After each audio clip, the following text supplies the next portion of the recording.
wall. The dispute was that Ashab Kahf, after the whole story is now known to the entire community, what do they decide to do? I'm sure all of you know. They decided to go back to the cave.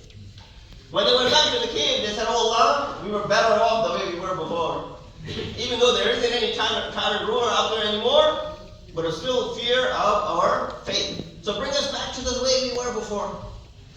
So some thought that they went back to sleeping, as they had slept for 309 years.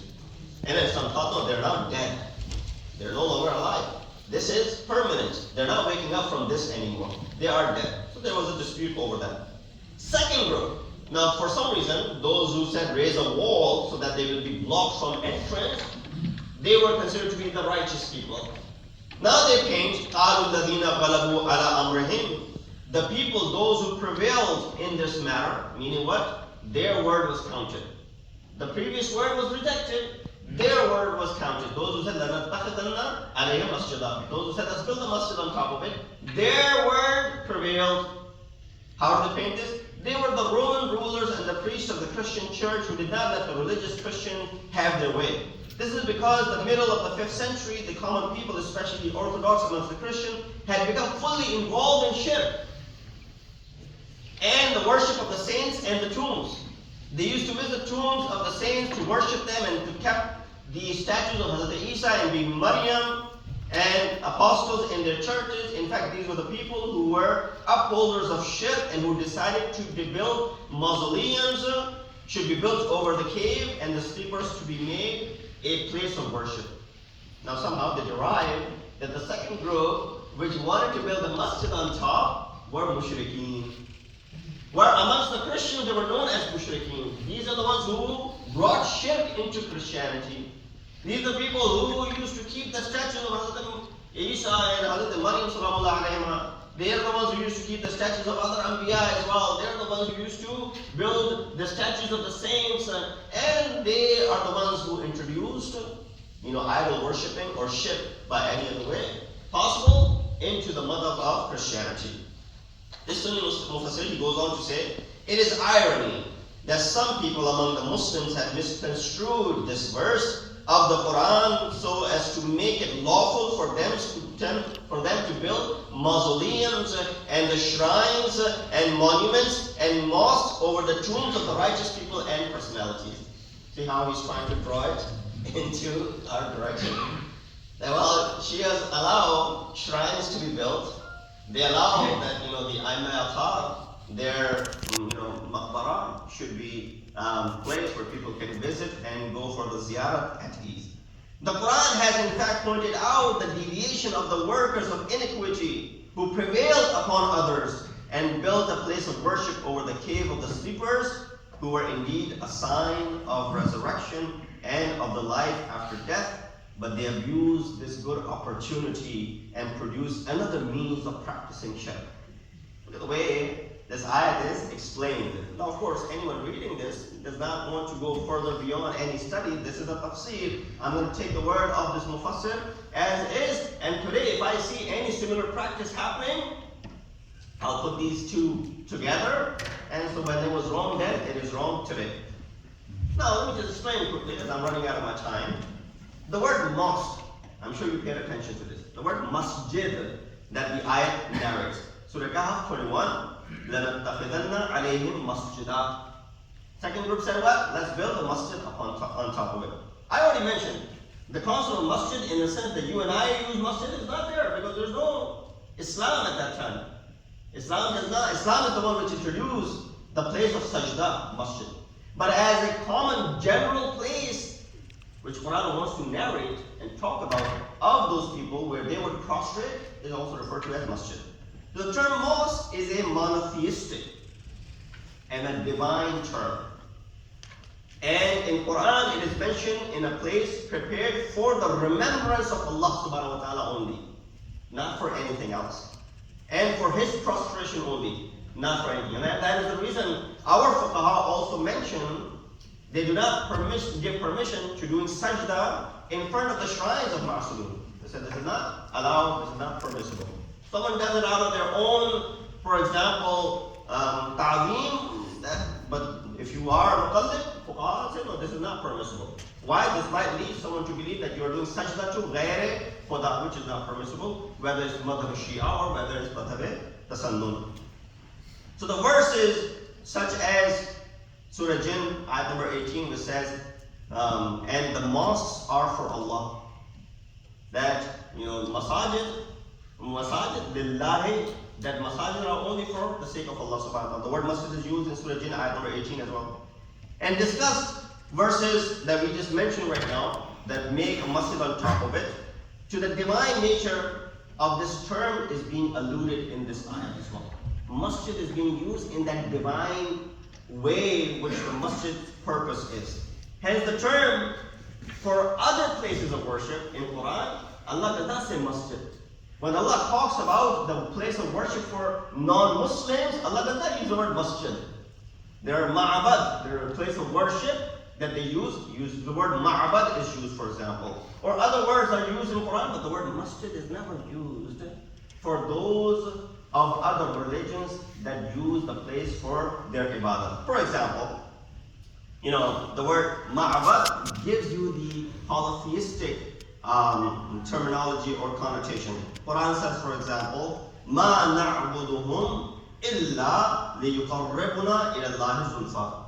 We only worship them, the idol worshippers were saying, this is Surah Zumar, ayat number 3, the idol worshippers who used to worship and prostrate in front of their idols, they said, we do not do ibadah to them except that they bring us closer to Allah subhanahu wa ta'ala.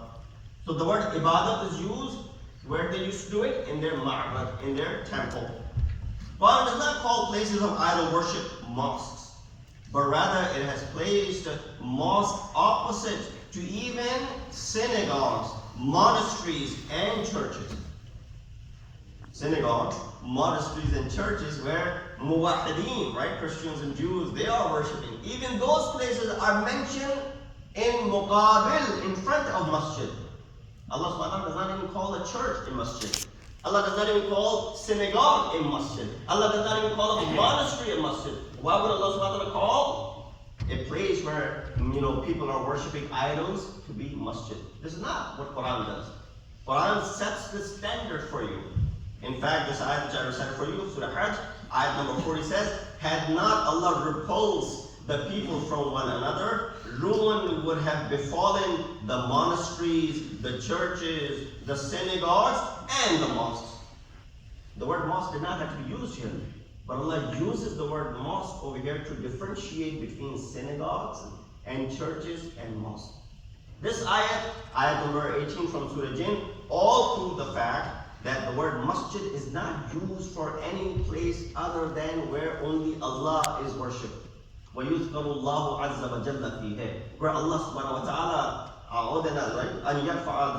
where the dhikr of Allah is raised, only that place is considered to be masjid. Based on this verse, لَنَتَّخِذَنَّ عَلَيْهِمْ مَسْجِدًا, that Ashab al-Kahf, those people who said, let's build a masjid on top of it. Quran didn't forbid building a masjid on top of grave, even if it's not meant in the terminological aspect, masjid istilahi, therefore building a place of worship on top of their resting place was a righteous word, and Quran didn't ban it, did not stop them from doing so. The rad could have come after Allah said this was their word, not my word. Quran quotes words of mushrikeen and non-Muslim. Allah does come back and negates it. The fact that He did not negate it, that means there's nothing wrong if this practice was done. That's number one. Number two, we look at the word يَتَنَازَعُونَ بَيْنَهُمْ. They were doing tanazu. So what this first aspect proves, not that we are in favor of building a masjid on top of a grave. No, that's not what we're propagating. But we're saying if there is a shrine built on top of a grave, there's nothing wrong according to the ayat of Quran.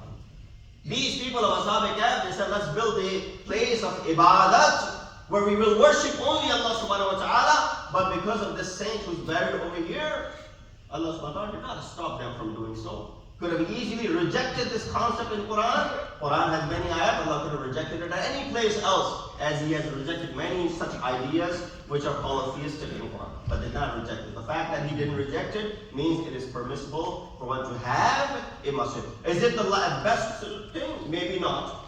But is it haram? That is not the case. So with that said, يَتَنَازَعُونَ They disputed with one another concerning the people of the cave. What was the dispute? Many ara have been given in this regard. Number one dispute was over Qiyamah. Ma'ad jismani. That even today, many of the Muslims don't believe that we will be raised on the day of judgment with our bodies. They believe ruh will be brought back. The soul will be brought back. This ayah proves that in fact Allah subhanahu wa ta'ala was able to bring these people back from dead with their bodies and their soul. Allah can easily bring us back on the day of judgment with our bodies and our soul. Especially when the ayat of Quran says, يُبْعَثُ مَنْ فِي الْقُبُورِ Allah will raise that which is in the grave. What is in the grave? Is the soul in the grave? No, the bodies are in the grave. So these ayat tell us that ma'ad qayamat is jismani, it's bodily. Ma'ad and qayamat is not spiritual. Number two, the dispute was over Ashab-e-Kahf. Were they dead or were they sleeping? I already explained that, so I won't go into detail. Number three, dispute between mushrikeen who said Ashab-e-Kahf are followers of their religion. Let's go ahead and build their place of worship. While those whose kalam prevailed, they said, no. They were followers of a monotheistic religion. That's the reason they fled the tyrant ruler. We belong to them, they belong to us. We'll build a place of worship of our on top of the resting place of Ashab-e-Kahf. And number four, dispute was over the length of time. How long did they spend in the cave? How many of them were there? Were there 3? Were there 4? Were there 5? As the next few ayat talk about it, ثَلَاثَةٌ رَابِعُهُمْ كَلْبُهُمْ خَمْسَةٌ سَادِسُهُمْ كَلْبُهُمْ سَبْعَةٌ ثَامِنُهُمْ كَلْبُهُمْ There were 5, the 6th one was the dog, there were 6, the 7th one was a dog, there were 8, 9th one was a dog. This was the discussion, the dispute that they had, and you can see different types of people, different types of disputes. Some have very low disputes where easy, you can easily understand. Some had more theological disputes. And lastly, dispute over Qiyamah. The event happened when people doubted that there is Qiyamah, and Allah subhanahu wa ta'ala, by raising these Ashab-e-Kahf from their sleep, from their death back to life again, is a sign that there is life after death, and there is going to be an advent of Qiyamah. Sallu ala Muhammad wa ali Muhammad.